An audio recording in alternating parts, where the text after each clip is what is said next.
جاوریاں Sargodha university of Sargodha میں institute of art and design کے زیر اہتمام بی ایس ٹیکسٹائل ڈیزائننگ کے تھیسس پروجیکٹس کی نمائش کا انعقاد کیا گیا، جس کا افتتاح vice chancellor university of Sargodha professor doctor کیسر عباس نے کیا۔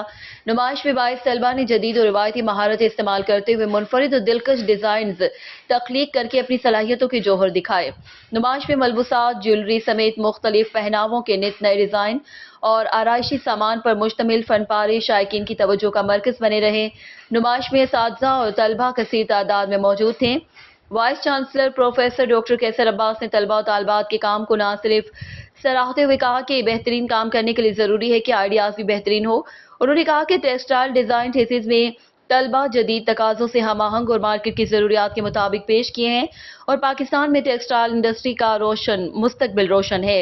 انہوں نے مزید کہا کہ تخلیقی صلاحیتوں کا مظاہرہ کرنے والے طلباء کو یونیورسٹی کی طرف سے فنڈنگ مہیا کی جائے گی اور ان کو نہ صرف ملکی بلکہ بین الاقوامی سطح پر بھی متعارف کروایا جائے گا۔ رپورٹ ظفر عباس، تحصیل رپورٹر، شاہپور، جاوریاں۔